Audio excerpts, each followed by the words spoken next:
What's up, everybody? Welcome to a special edition of the Surf and Sales podcast. I'm Scott Leese, one of the two hosts of this show and co-founder of the Surf and Sales Summit.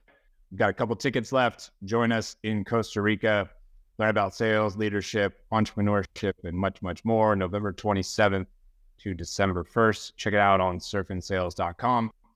Here with my good friend, Richard Harris. How's it going, my man? It is going very, very well. It's interesting.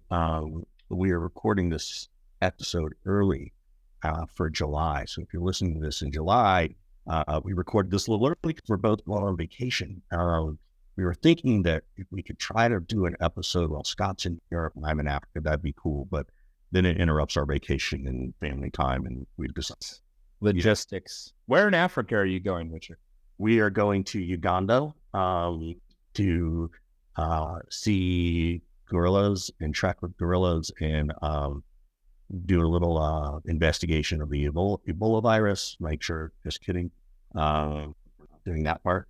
And then we're going down to South Africa, which I'm super excited about. It's been another safari, but I'm going to, Scott, you remember one of my bucket list items in life?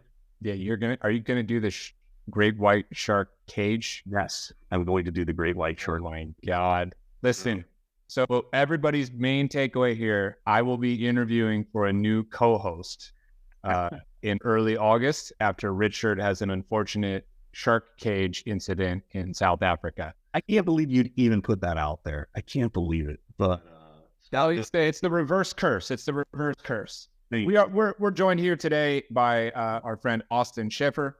At Closed. We're going to bring him in just a second. Richard, first of all, tell everybody about our wonderful sponsors, HubSpot, and what they're up to. Hey, everybody, it is Richard Harris. I'm taking a quick moment to interrupt the show. We recorded this episode a little bit before July, and because of that, we need to drop in our sponsor ads. Scott and I are actually on vacation this month. I'm somewhere between Uganda and South Africa when you're listening to this in July of 2023, and Scott's somewhere gallivanting around Europe. We want to take a moment and thank the HubSpot Podcast Network. We appreciate all they're doing to support the sales community, to support us as Surf and Sales and everyone else engaged. So I want to talk to you a little bit about their AI tools. They've got one tool that I really want to talk about called ChatSpot. It's a conversational bot. Obviously, it's built on the ChatGPT model and the API there.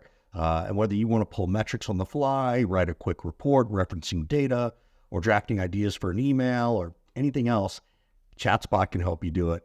And it's automated, so it can help take all the manual tasks inside of HubSpot and help you engage more with customers, close more deals, and scale your business faster. So you can do all this, and it works within the CRM. It's super cool. We really, really like it. You can find out more about how to use AI to grow your business at HubSpot.com/artificial-intelligence.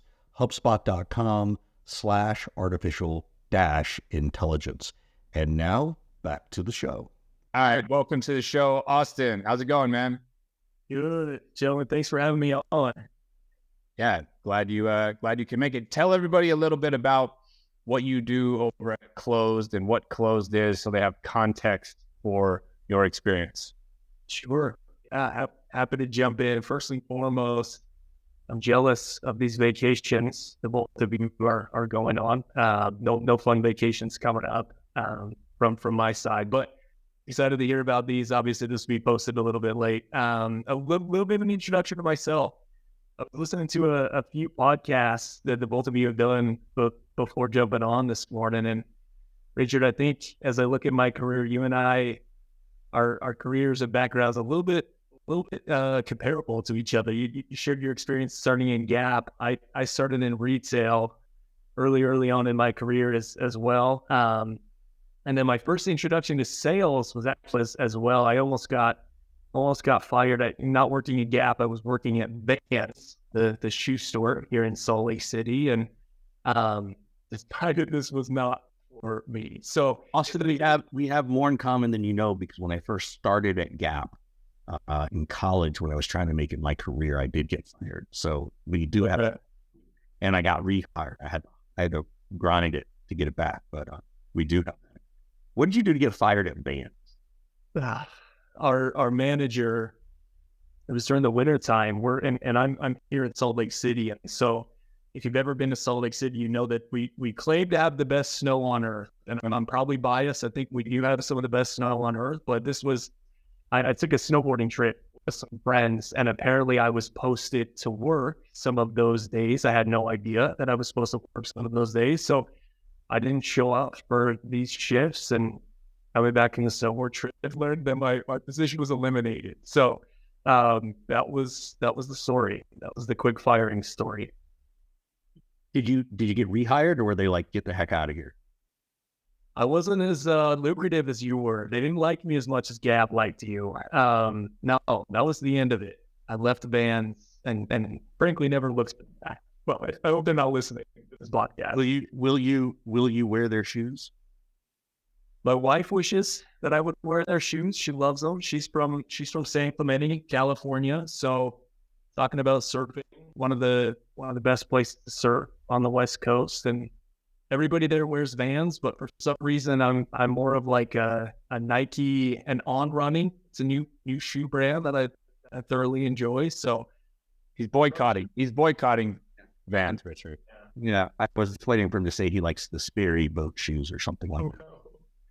How long ago did you move role away from the individual contributor role?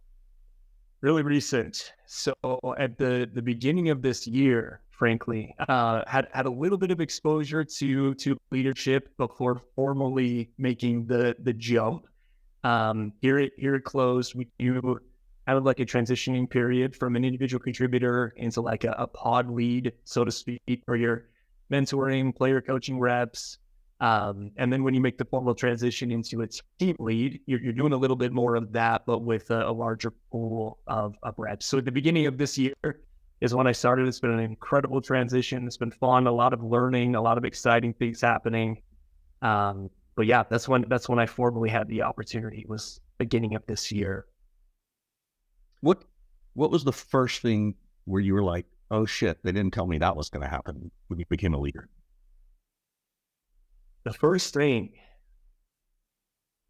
I didn't realize, sitting in this player coach chair, and didn't realize, I always thought my leaders, when they were working in spreadsheets, when they were working in Word docs and Excel files, I always wondered, like, what are you working on? What are you doing from a forecasting perspective that takes so much time?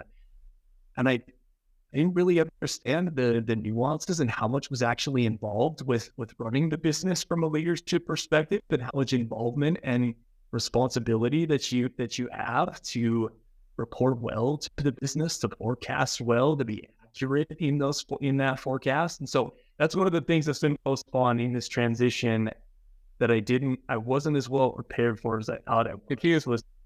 If you had known that stuff earlier in your sales career, how, if at all, would it have affected you as a seller?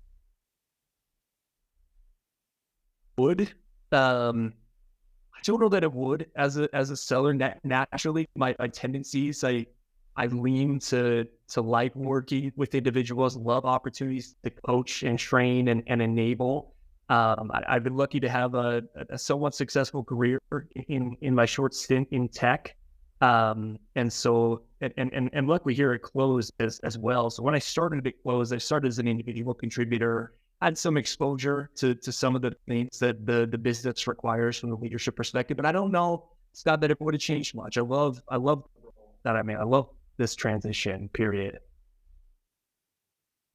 What advice would you go back and tell yourself? How long have you been in leadership? Let's even define that. When did you get promoted? So it's May 31st today. Got promoted formally January 1st of this year.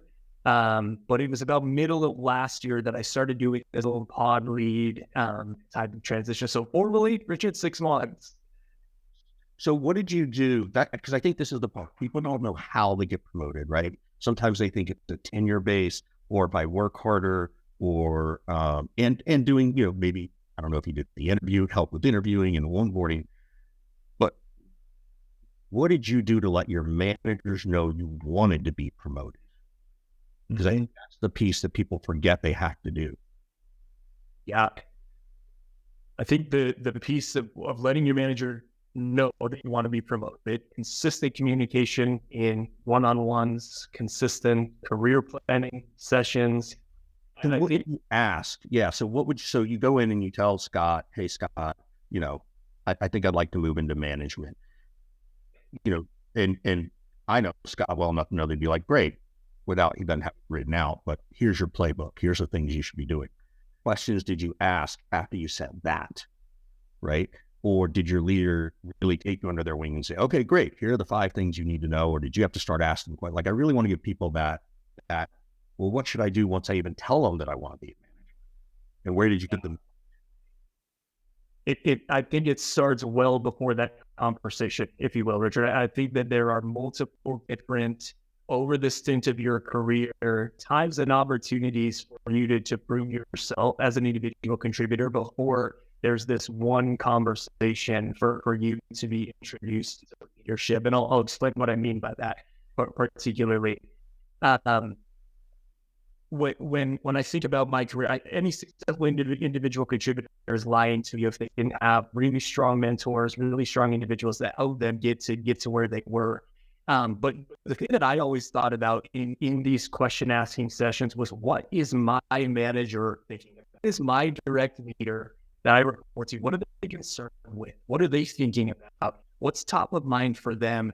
And is there anything that I can do in my realm of control or realm of influence in the org to go solve some of those problems? And so that was what was always at the forefront of my mind. Is like, whoever it is that I've reported to, what are the problems they're facing, experiencing? How can I go solve that as an individual? Did you know what those problems were? Or did you ask, hey, tell me what you work on? Like, this is that weird part where no one's taught them to do these things. So I'm curious if that's what you did, or if I'm on a different path than you. I almost thought of it like discovery, right? You think about a sales process and doing discovery throughout the entirety of the sales process. That's what it was. No one taught me how to ask these questions. A lot of it was in one-on-ones, at the end of one-on-ones that I would have. I brought some agenda items to cover, but then I'd leave 5 or 10 minutes, like, hey, what are you focused on? Like, what can I do as an individual contributor? We have a joke with our head of sales here that Austen asks way too many damn questions. And that's the truth. Like, curious sales reps are some of the best sales reps, in my opinion. I think that might have been a topic of a podcast that the both of you had not too long ago. But it really just takes asking those questions and getting in the habit of asking those questions. Yeah, I agree. What were the things they were telling you? What were the things they were saying? Oh, this is what I'm working on. Because I want to try and give people this vision. They were probably like, listen, Austen, get back on the phone. Right. Which is what Scott would do. They're like, don't fucking bother me with that. Yeah. A couple of things come to mind, and I'm going to give a hot take, if that's okay with the both of you. I want to know your thoughts here. This is nothing that the both of you are well aware of, and that's being discussed on a daily basis. But sales right now is tough. Like, it is, bottom line, it is so tough. And arguably, again, a hot take here, but right now, I think sales is probably one of the hardest careers or functions inside of an organization. And this economic uncertainty, economic doubt, label it, call it what you will. But when I was sitting in those one-on-ones, a lot of sales leaders right now are so focused on pipeline generation. Scott, I think you said, like, go make some calls. Or Richard, you said, go make some calls. Obviously, volume's a huge piece of that. And we're probably a bit more passionate about this than we should be, but focusing on like what's actually inside of your pipeline and taking the deals that you do have inside of pipeline. Now, when you ask them, what was the feedback that they gave you, Richard, in these one-on-ones, was with the existing opportunities that you have, with the deals that are inside of your pipeline, how can we obsess over those opportunities to get them over the finish line?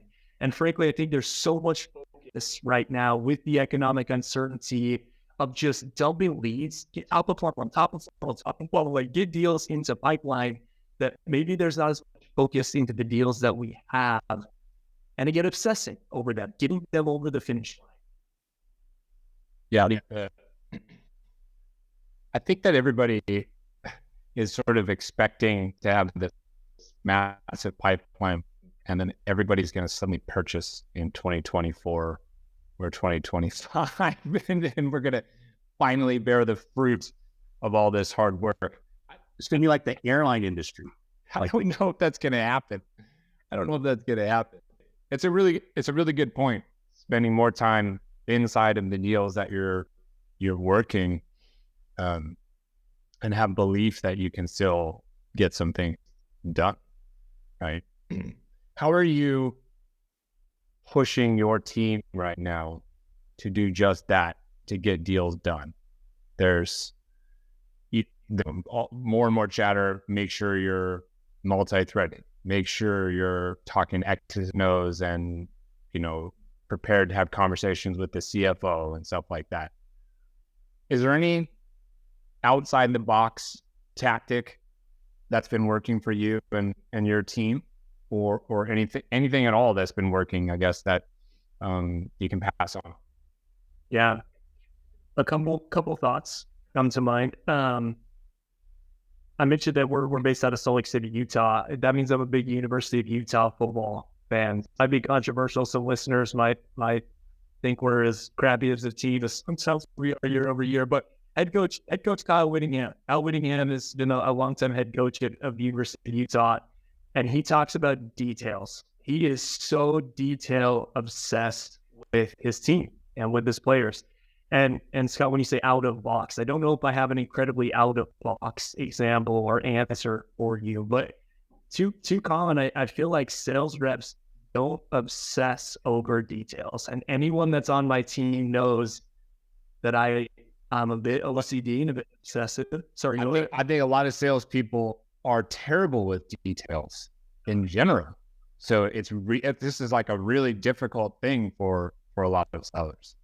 I don't like details. No, you don't. But what kind of details are you telling your sales reps to pay attention to? Yeah, a couple. Details in helping the customer get what they want. And I'll explain what I mean by that. Too often we follow that there are so many sales frameworks, there are so many sales methodologies. We subscribe to a couple of them. I don't think there's a perfect sales process, sales methodology. If there's great from each of them, Challenger, Meta, No, right. But when I talk about details, so some things that I feel like sales reps too common get in this rut of like taking a customer through this really, really rigid sales process. Our first call, we're going to do discovery. We're going to make you sit 25, 30-minute discovery call. And then after this discovery call, we're going to show you a demonstration of our software. Those frameworks and that rigidity is so important. There is a place for that. But I love the line I had a sales leader tell me one time, like, let buyers be buyers. And if you're listening to what they're wanting, or you're listening, obsess over what they're telling you that they might want or they might want to see. That's one small detail, Richard. When you asked that question, that's one small detail that I'm having my reps do is so hyper focus on what buyers are wanting outside of the sales process, and read their body language, read the things that they're sharing with you. They'll tell you how they want to buy or not buy, in my mind. Yeah, I love what you just said, which was obsess over letting buyers be buyers, right? You marinate in that stuff, right? I talk about that all the time. Like, you don't handle objections, you marinate it, right? When they bring it up, you ask more questions, not, oh, well, here's our workaround and all that kind of stuff. That's a really good example. Getting to know your profile and your background, right? I know you've done some missionary work in your life. What did you learn in that process and that experience that you think helped you in terms of just giving knowledge? I mean, I think I know a lot of the answers, but I want to hear you did it. Yeah. Spending 2 years in Northern California is a totally different experience than being in Southern California. That's probably one of the first things that I learned is like, it's like your missionary work was in California? It was, yes. That's not the assignment that you were probably thinking, Richard. No. What you were thinking he was in, like,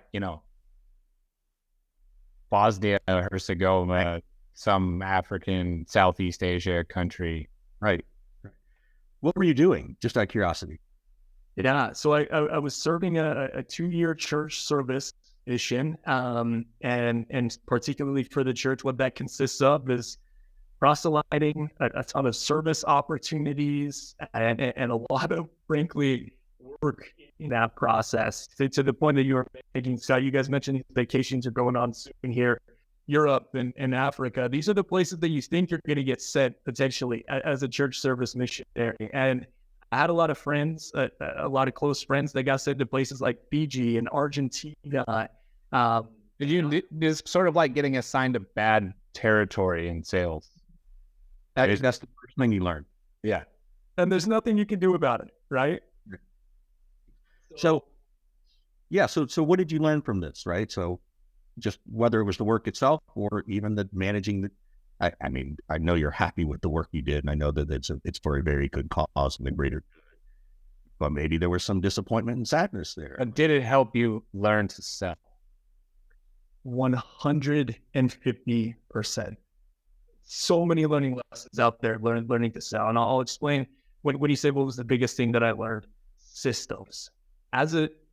In this role, you are very systematic and deliberate with your day, from the moment that you wake up to the moment that you put your head on the pillow at night. And that was one of the biggest things that I learned, is that in sales, if you set up a system on a day-to-day basis and you back out of that to like a weekly and a monthly and a quarterly basis, you have these systems that your day is set up from the moment that you walk into the office, or those that are working remotely, the moment that you log onto your computer. If you have these systems in place and these non-negotiables, it really isn't the hardest job in the entire world. Obviously, there's tough things to navigate the sales and things of that sort, but if you set up systems, and that was the biggest thing that I learned, is setting these systems, these non-negotiables on a daily basis that I was committed to, and then staying committed to those. There is, I don't know another experience that taught me those things more than this two-year experience did. That sounds very familiar. Scott, it sounds like what you probably did as an athlete. Yeah, there's some truth to that, but I'm pretty sure that what Austen did was a lot more challenging and prepared him for sales more, I would think. What would Richard and I have to improve at in our salesmanship in order to be an effective missionary? I don't know that there's a lot. The both of you are great conversationalists. That sounds, come on. Don't be afraid. You can insult us. You can tell us what we lack. We obviously lack something, like I have very thin skin, so just let Scott have it. You're a great conversationalist. Yes, open-ended questions, and this is the name of the game with podcasting, right? Do this. I don't know. You're catching me off guard here. I don't even know what feedback to give the both of you. Maybe the facial hair. Might be one. Scott, I can't grow any facial hair, so I guess this is more of jealousy than anything. Well, you were made for it. You were made. Right. Yeah. You definitely were made for it. So, but seriously, like, there's got to be something where it's like, okay, here's the difference of face-to-face versus what you guys spend time on, or what a traditional salesperson, like, here's a difference that, and I think in fairness to Scott and his facial hair, that's a fair option. I mean, that's a fair suggestion. What else?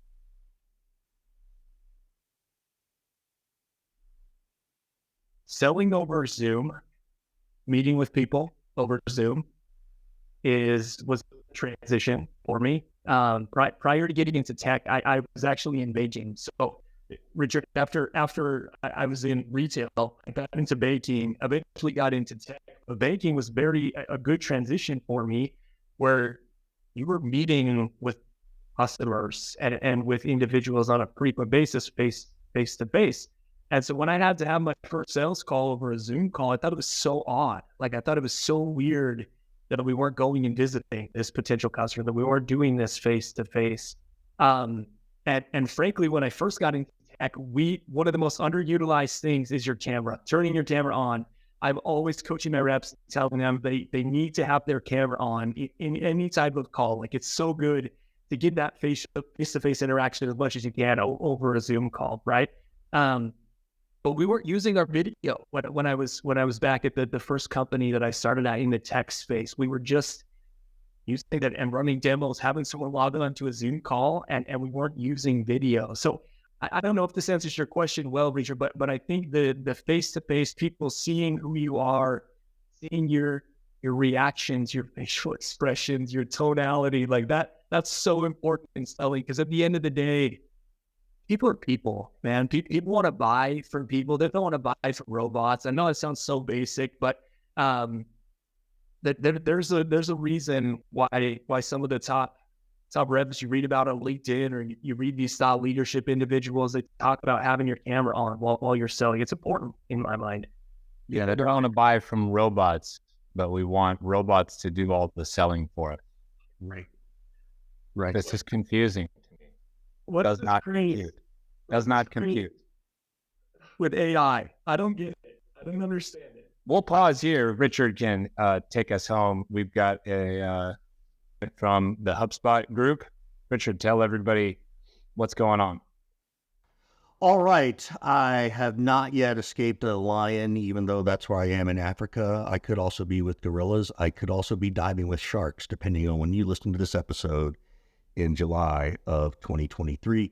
Taking a quick moment here to let you know about the HubSpot Podcast Network and a great episode with Donald Miller, who has Business Made Simple podcast. It's really good. This episode is titled Take the First Step to Double Your Revenue to Get Today. In this episode, Donald walks you through a practical worksheet, an actual worksheet, that will help you reverse engineer a plan to double your revenue. You'll learn more how to determine which products you should focus on selling more, and to get the buy-in from the rest of your team to accomplish the goal. Remember, it's focusing on buy-in, not buying. The more you focus on buy-in, the better you perform. To help your team accomplish that goal, and if you're tired of being stuck in the same revenue year after year, this is the episode for you. Again, it's Donald Miller, our good friend, hosting the Business Made Simple podcast. We'll see you soon. All right. So coming back to what you were just saying, Austen, I think he's right, Scott. I think the biggest thing we'd have to work on is our in-person presence.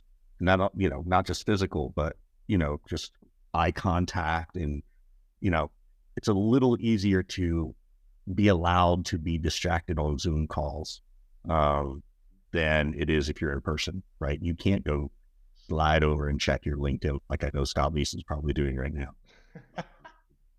There's a chaos over there. I'm staying away. No.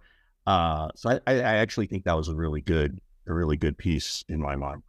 You said, I got a weird question for you, Austen, because, I'm looking at your background and mine, connected and not connected. And so I'm going to be a little vulnerable. How did you get here? You and I don't really have a strong relationship on LinkedIn and stuff like that. How did you get on our podcast? Good question. I'm wondering as well. Oh, no. That would be the absolute best answer that there was. I need. That might be all three of us were like, who is responsible for this booking? You're right. Oh, tell everybody what you did. Yeah. So and I'm going to rewind here if the both of you are okay with that. Scott, I think making a connection to you, my background lends a little bit to some of the experience or exposure you got to early tech companies. I was at a tech company previous to Close. We were a pretty big company, and I'm big is relative nowadays. We're about 1,000 employees. I got a LinkedIn message from the founder of Close, where I'm at today, talking about this 13 person company. I always had this craze, like I want to go build something. I want to go work for a startup and be a part of building something from the ground floor. You talk about that in a couple of your podcasts. That's what I wanted. And so we're here to Close. I think when I finally came over, we were about 18, 20 employees, if you will. So somewhere around there.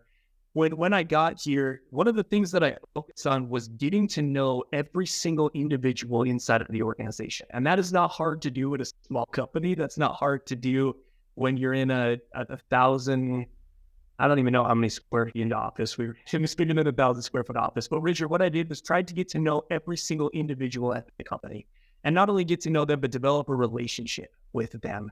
And one thing that the team that handles these podcasts that we do is our marketing team. And I try to stay as much as I can involved cross-functionally with other leaders and stakeholders inside of the organization. And so anyone younger in their career, anyone that's thinking about getting exposure to executive level leadership or thinking about progressing in your career, one of the best things that I did was talk with other people inside the organization. Go sit at someone else's desk, go pick their brain, ask them for help. People love nothing more. Maybe this is controversial, but in my mind, people like helping other people. And so what I did was I would really try to cross-pollinate and work with other leaders or other departments here at Close. And that was a huge benefit to me in the long run as we've grown as a company. We're about 150 employees. And when they thought about who we should have do this podcast, I don't know why they thought Austen Schaefer, but here we are today. That's the origin story right there. Yeah, and so now I'm going back, and now I figured it out that it was Brindley Bird who coordinated this. But think about all the way back, like Austen, somebody who asks lots of questions. He's always asking how help. He's always thinking about what his bosses, peers, and colleagues need, right? And so constantly chiming in, speaking up, adding value, willing to do things. Bang, he's the one that gets tapped on the podcast, even though we don't know him very well. He's earlier in his career. So kudos to you, man, for being willing to go above and beyond and making this happen. So yeah, so let Brindley Bird know that you did the podcast today. So because that's the one who got you here. So she did her job. She hit her quota. So which I'm glad to get to know you and having some conversations we don't necessarily have and asking people to give us advice. We don't do a lot. Sort of getting to the wrap, to the end, we do this at the end of every episode, which is turn it around to you and see what questions we can answer for you. So anything you want, fire at us. Yeah. I'm interested from the boldest here. We just read as a leadership team the book Amp It Up. Either of you familiar with Amp It Up by Frank Slootman? I'm not, actually. No. Frank's the CEO, chairman at Snowflake. He's running a couple really, really successful sales. You probably know that, Scott. I'm not very good at current events. I agree. But I bet he doesn't know us either. So, in fairness. He's probably seen Scott on LinkedIn. He doesn't get as many likes as you get on his posts, Scott. So that shows you how skewed the algorithm is, that people pay attention to me on LinkedIn more than Frank. No, we read this as a leadership team. This is where I'm interested in your thoughts. Frank talks about the idea of what got us here today isn't what's going to get us to where we want to be tomorrow. Where in your careers pivot? Is there an example of a time where you pivoted from something you were doing previously to get an entirely different result? Any thoughts, experiences there? It's a great question. Go ahead, Richard. Yeah, there's a couple of them. And I use that phrase a lot too, is, the people who got you here may not be the people who get you where you go, right? It's a very common bingo card phrase. For me, it was moving, and I think for a lot of people, it's that transition into tech, right? Like you went from a bank, working in a bank, to trying to move into tech, and that's a hard transition. I did it in a recession, and so for me, it was a little bit of a forced piece where I was let go, and I'd always wanted to get into the tech sector, living in the Bay Area. Never really was able to find my foot in the door, and that's where Scott helped me get that piece in. We didn't know each other.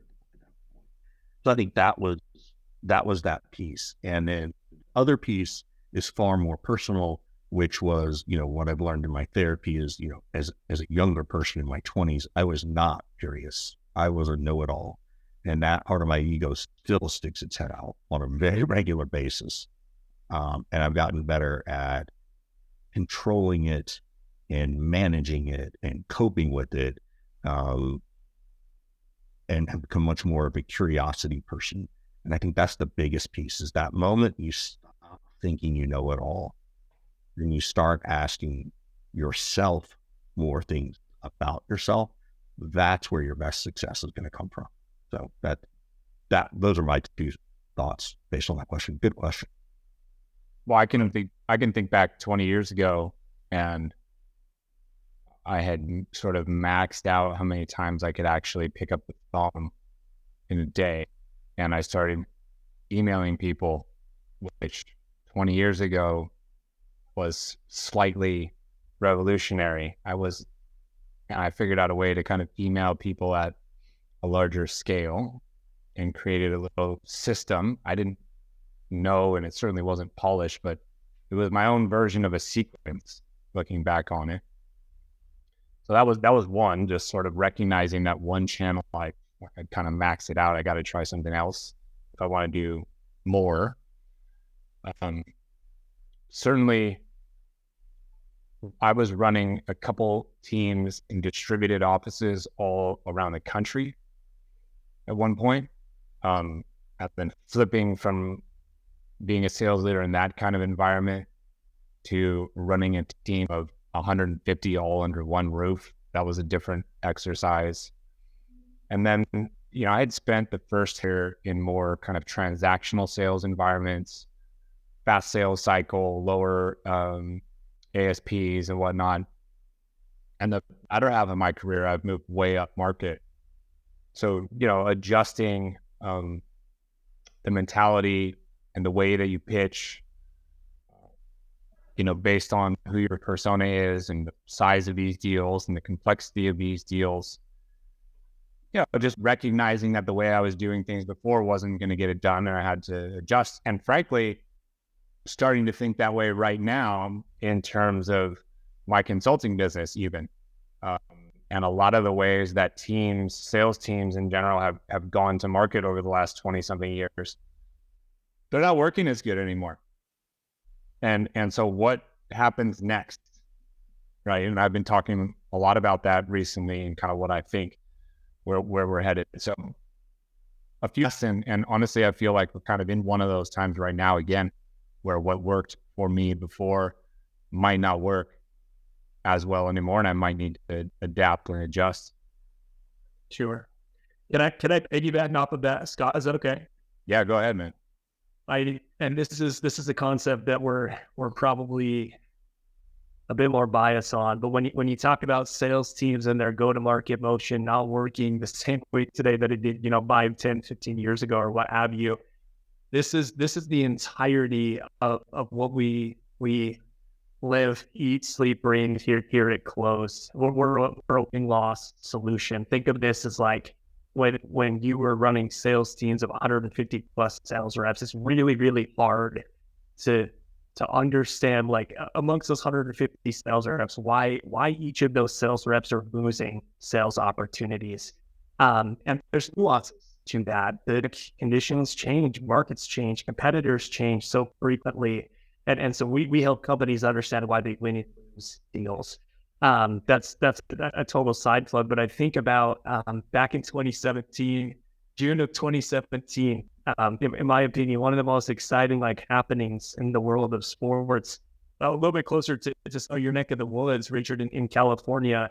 Golden State was playing Cleveland, right? And Cleveland goes down 3-1 in the NBA. This is painful. It's about to get painful. People. Oh, yeah. Maybe this is controversial. I shouldn't be bringing this up, but I listened to the post-game interview with LeBron to the point that you were making earlier, Scott. After they win Game 7, whether you like him, hate him, whatever it is, he mentioned that he had to change the entirety of his approach.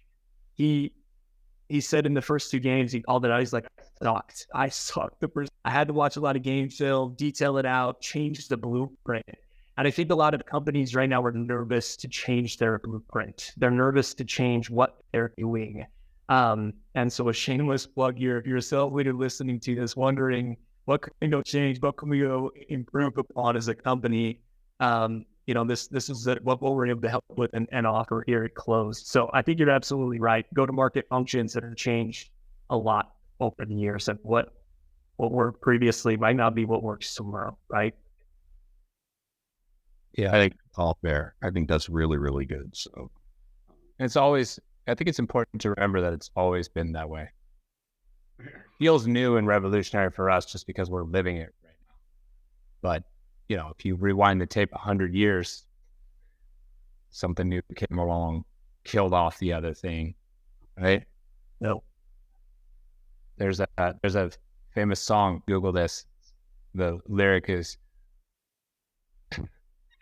what is that lyric, Richard? Every new beginning comes from some other beginning's end.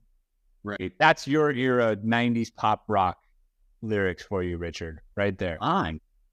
Google that. Message us if you know who sang that song, and we will give you a prize. Austen, we appreciate you spending some time with us today on the Surf and Sales podcast. How can everybody get a hold of you, man?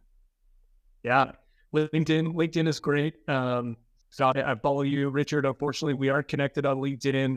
I scoured your LinkedIn 30 times before this podcast. You probably got the notification. Austen Schaefer is viewing your profile. Scott, you as well. Would love to connect with the both of you and anybody that's listening to this podcast. Last but not least, if you are at all interested in us conducting an interview with one of your lost deals, you lost a deal this quarter, you slipped, what have you, and you want to know why a buyer didn't move forward, you can go to freebuyerinterview.com. Again, freebuyerinterview.com, and fill out a form. We'll go conduct an interview with one of your lost deals, and we're eager and excited about the feedback that you can get. So that's one way to contact us. Otherwise, LinkedIn is a great way as well. Appreciate the both of you and having me on. Yeah, well, we're gonna let that slide. We usually don't let people pitch, but you're a really nice guy. So He's not getting past us. he's getting in. It's not getting in. So well done, Justin. Wait, he held it to the end. He held it in his pocket, right? Austin, but yes, close. Austin. Sorry, I don't know why I said Justin. Sorry. Okay. So anyway, so that was well played, sir. Well played indeed, Austin. Well, thank you, man. It's a pleasure to get to know you. Yes, let's connect on LinkedIn, and folks, please go check him out and catch up with him as well. Talk to you again next time. The recording has stopped. Well played, dude. We usually interrupt people when they do that, and so we let you get... we took it easy on them. Tell me this. I want the both of your feedback. So tell me this. I'm fairly young in my career. I'm 26. My wife and I are having our first kid here in the next month or so. What advice do you have for somebody like myself? Just getting into leadership. I know this is off the record, but for real, like what leadership? Oh, this should have been the question you asked. But my first inclination is make sure you shut the laptop down at 5:00. Oh, what? Good fucking luck with that. Oh, wow. I'm not saying You should have recorded this part. That was probably the best soundbite of the whole show. Part when you have the baby. Particularly because your first one. He can't do that now, even when he has no baby. No way. I know. At 26 years, I have completely opposite advice. You're 26. When is the baby your laptop as long as possible? When is the baby due? June 24th. Oh, you're fucked. It's almost here. Well, my advice was going to be, you're 26 years old, you're young. Like, it's only going to get harder. Yeah. The demands on your time will only get stronger. You will simply not be able to work as much as you get older and have more responsibilities and commitments. So like now is actually the time to grind like never before. That's what I was going to say if you had like months still, but you're like 3 weeks away. So my actual advice would be, and it's on this exact topic, my actual advice would be, you better have a candid conversation with your wife around expectations in terms of when you're working, when you're not working, all of this kind of stuff. Because you can do what Richard said. You turn your laptop off at 5 o'clock. I promise you, you will not advance as fast as you want to. It won't happen, man. You can't learn fast enough. And all this feel good, like don't burn out, don't overwork yourself, work-life balance shit. I mean, you can try, but I don't know how you're going to get ahead because there's somebody else who's 26 years old, who's unencumbered with no wife and no kids, who's going to outwork you. I was that guy. I got married on June 12th. I was 26 years old. I turned 27 days later. I started my first sales job 30 days after that. And my wife at the time was going to grad school at UC Berkeley. And so she was studying and working hard and gone a lot. And this like 3-year period of my life, all I fucking did was work or go surf with my buddies and talk about work. That's it. And I'm talking like 6 a.m. to 6 p.m., go surf for a couple hours, do work from like 10 until midnight, do it again. I would go into the office every single Saturday for hours. I did all of this insane stuff that everybody would tell you is stupid and doesn't work anymore. Well, it worked for me, simply in terms of career perspective and like getting where I wanted to be in terms of earning and all that kind of stuff. So you better have a conversation with your wife so that expectation is clear. Because if you're trying to work at 7, 8 o'clock, and Richard's point, her expectation is the laptop is off at 5 o'clock and it doesn't come out again, you're going to have major conflict. So I would have those conversations now, man. Yeah. If you have a pool of candidates, Scott, where I don't know what got into this is my generation of like, I only open up the laptop at 9 o'clock and I shut it off at around 4:30 or whatever. And it's like, we are not the same. We are cut from a different cloth. I know nothing about that. This, when you say it, like working your ass off, this sounds really, really familiar, but it's fun. Like it's such a fun phase of life. You can dedicate this, and anyway. So I appreciate both of your advice, Richard. Maybe I should shut the laptop down, but Scott, I think I'm a bit more like you where it's open and I'm working my ass off, but it's been fun and it's awesome. Don't misinterpret what I said. That doesn't mean you're going to do it. It just was the advice you had. So we should have recorded this part. So that would. All right, guys. Thank you guys in Austin. Hey, y'all.